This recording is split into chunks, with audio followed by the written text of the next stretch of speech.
Hello guys, this is Neskane. I got a lot of people asking me about Clip Studio, how is it compared to Photoshop and how to use it. I wanted to share with you some fundamental functions I use in Clip Studio for coloring. So we're gonna start with setting up some shortcuts and then a short demo of how I did the color for this concept. So first we're gonna set the shortcut for the function selection layer. I click on File, Modifier Key Settings. Be sure that Command Settings is selected. And from there, you can choose whatever binding you want for the shortcut. For me, it's Shift plus Alt. Then I click on this box and click on Change Tool temporarily. And I browse until I reach Operation. And then I click again on Operation and then choose Layer Selection. Okay. And that's it. Layer Selection is bind to Shift plus Alt for me. Now that we have our shortcut, we still need to change the tool a little bit. So for that, you go to the tool window and then try to find the operation icon over here. And then go to layer selection. And then on the tool property window, be sure that this one is selected, exclude locked layers. So this way, when you're gonna select some layers, it's all the lock layers will never be selected. And I do the same for the eyedropper. So you go to the toolbox again and select the eyedrop. That is up here. And then you go to tool property and be sure that this icon is selected, exclude locked layers. So this way, every time you're using your eyedropper, and if the layer is locked, it's never gonna pick the color of it, and it's gonna pick what's under. And it's very nice when like you're using like layer effect. Like you can see here, like I'm using the effect add glow. See like how the yellow, like it changed the color of the concept. But when I'm using the color picker, it's gonna pick the color that is under the effect, and not the color with it. And it's very nice when you want to rework the piece without altering the effect. As you can see on this piece, I'm using a lot of layers. And I'm gonna show you how I use the selection layer. So I press Shift plus Alt, and let's say I want to work on the white part over here. I just click on it with Shift plus Alt, and then you can see that it jumped right away on the right layer. So that's why I never named all the layer, because I don't need it. I just need to click on the part I want to work, and it's just jumping on the right one. So like let's say I click on the yellow part here, it's just jumping on the yellow part as well. And you can see how easy like it's switching layers just by clicking on the part I want to work. And I can even like select multiple layers by dragging the shortcuts. So I just drag like that and select all of the layer I want to work with. So now let's assign a shortcut for transparent color. Transparent color is like this box over here. So like you have the main color, subcolor here, and transparent color. And switching between those two between the main color and transparent colors will help me to build shape when I'm blocking out the color. So for that, you go to File and click on Shortcut Settings. And then you go to Options here. And then you browse down until you reach Drawing Color. And then you assign a shortcut for Switch Drawing Color and Transparent Color. For me, it's the hotkey L. Because I'm left-handed, so I like having everything on the right side of the keyboard. Okay. So you might be wondering why I'm not using an eraser instead of like the transparent color.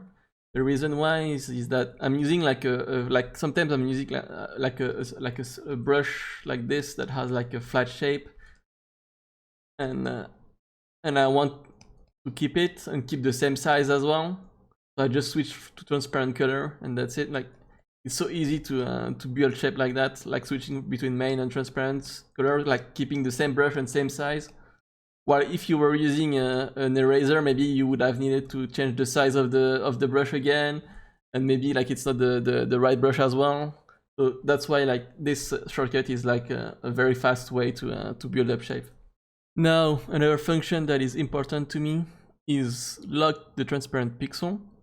So you can see here on this layer, you have this icon on the right with the locker.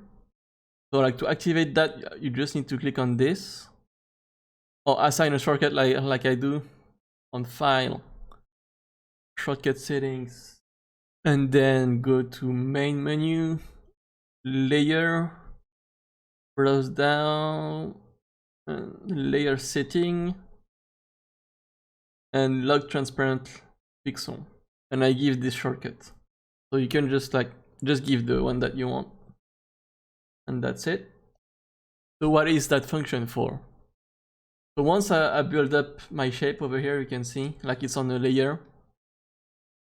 If I lock it like that, I can rework what's inside without altering the shape. So I'll change the color to blue, let's say. You can see like I'm just coloring it and it doesn't go over the shape. You see how my strokes are big and go over the shape, but it doesn't go out of it. So that's why I'm using this function a lot.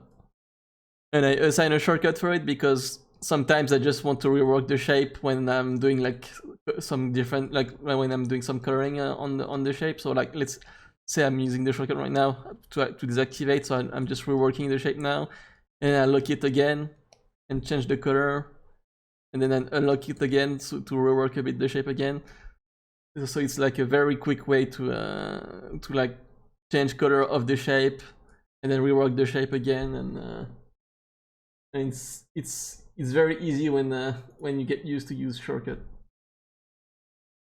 There's another important function that I like to use, is the function clip layer. Clip to the layer below. You can see here by clicking on this icon. So let's say I have this shape here.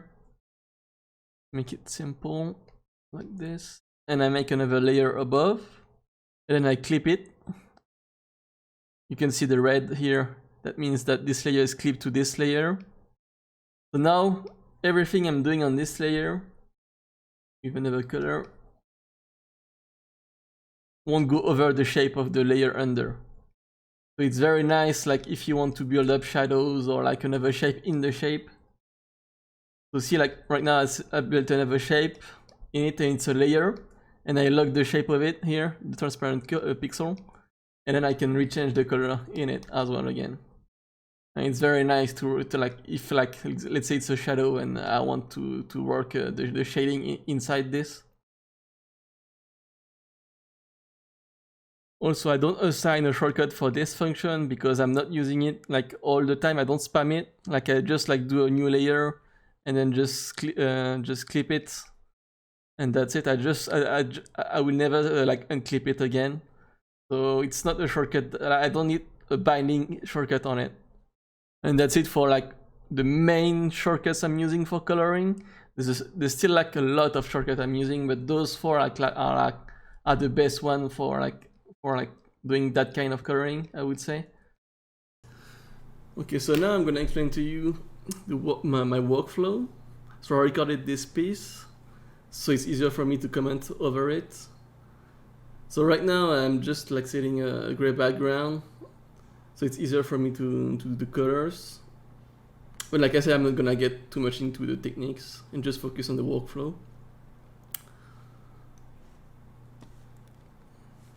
Let me move a bit more forward. So right now I just lower the opacity of the lines because the concept is gonna be with no lines. So right now I'm doing the flat colors, and so for every shapes I do a new layers.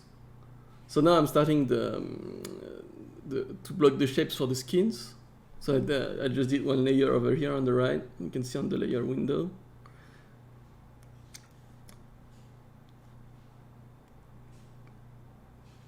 Let me move a bit more forward.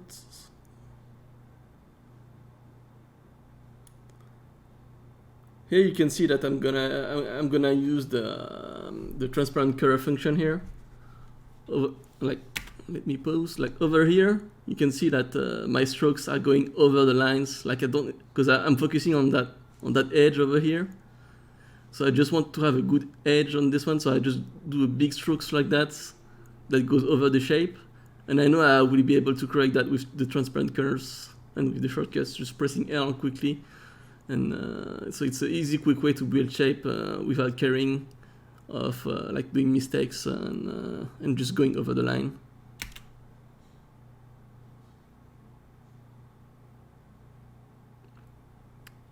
You see like how easy it is to correct the mistakes, and it's an easy way to build up shapes and like very like contrasty shapes. So it feels like more like a collage techniques than painting.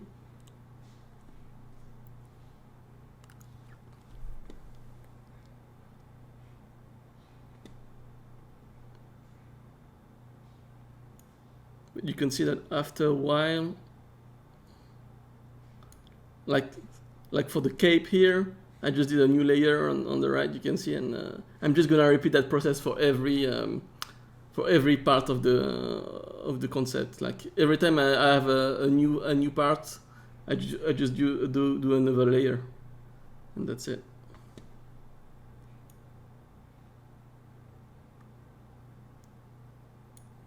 You can see here like I'm trying a different approach than the one I just explained to you before. This time I just just draw the outside shape of the cape, and then after I'm gonna fill with the filling tool. Like over here, you can see.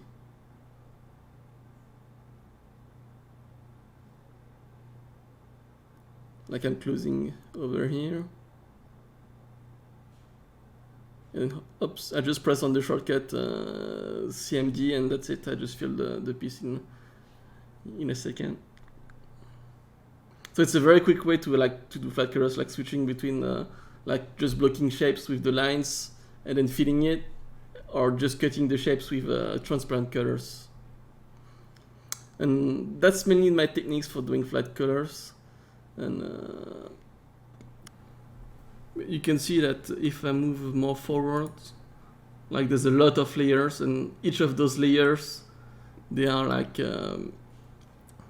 it's a very like easy process, but it's just like there's a lot of layers to deal with.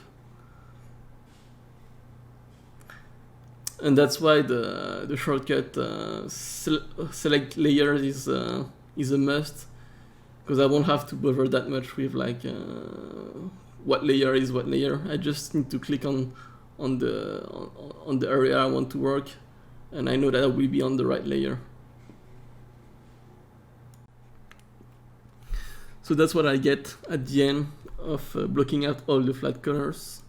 So like I said, everything is on different layers, and from there I'm good to go with the second step, that is just blocking out the darkest shadow. So now I'm gonna block out all the darkest shadow.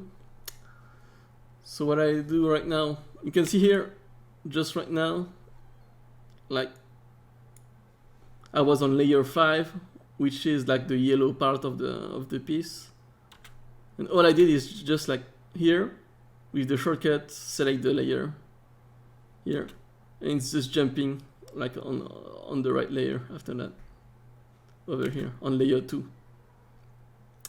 And then I do a new layer, and then I clip it by clicking on this icon. So what it does is it means that like anything I will draw won't go over the shape of the white skin here.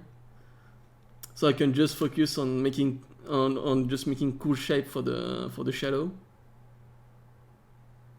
Like you can see, like, all right, we move. You can see over here like how my strokes, like I went over the white shape and it didn't like color the cape and stuff. So it's a very quick way to block out like shadow shapes, and just focusing on that first. So it's nice. And let me move a bit more forward. Here you can see that right now I just changed the color of the shadow. And like, you see how big the stroke is, the brush size is, and I don't care, like, it doesn't go over the shape. It's because I locked the transparent layer over here by clicking on this icon. And you can click on it and just use a shortcut like I do. And it's a quick way like to correct the shadow after. So first I focus just on blocking out the right shape of the shadow. And if needed, I can just like correct the color of it after that. And working like that, it's nice because it sets the maximum value for the shadow. Like what is the range of the darkest value and between the lightest value and the darkest value. So you know like what is the range you want to work with.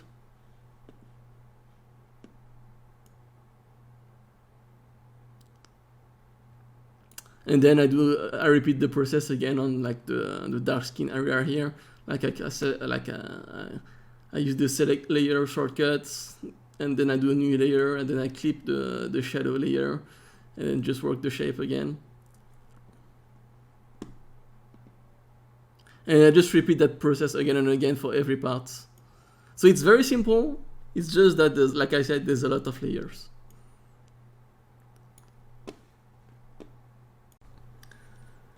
At the end of step 2, that's how the piece looks like. See, like I just kept everything like on. I didn't do like any rendering or any like kind of shading. There's a bit of soft shading, but like I just keep it mainly like 2 values, like light and shadow for now. And for step 3, it's just gonna be like the in-between. So the last step is rendering. So now it's just about like jumping all over the pieces by clicking on the select layer and then working around the rendering of each part. So you can see right now I just selected the light area of this dark skin, and then I just like work around the rendering. So it's just about like doing some small change of values to make it feel like it's in 3D.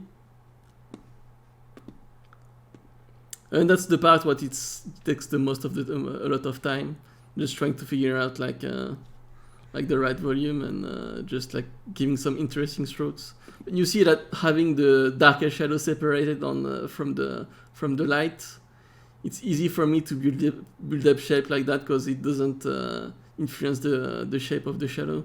So it's helped me create interesting shape at the same time easily, because like all the shapes from the shadow is saved and it won't move even though I'm just doing big strokes over it and stuff.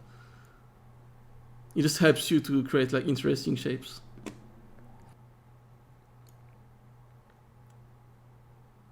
So yeah, you can see here like how like I can make a big stroke over here, over like all those tiny details of the dark shadow, and it's so easy to create like interesting shape by like just having everything on different layers.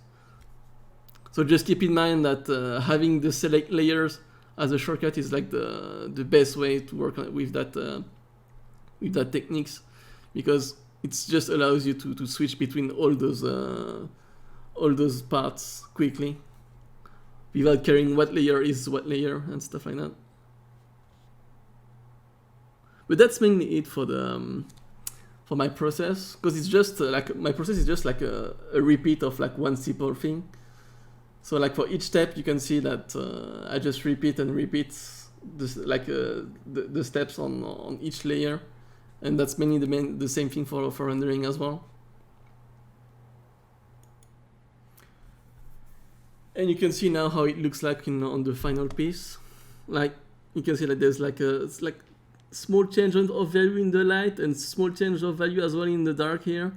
And with that technique, it's like an easy way to keep everything contrasty and not too muddy. And that's why I like that process. And I know that there's a lot of people that are scared with like doing a lot of layers. But if you follow like the way I'm doing right now, it should be it should be easy for you to deal with the layers, because you won't have to think about it after after being used to using a lot of shortcuts.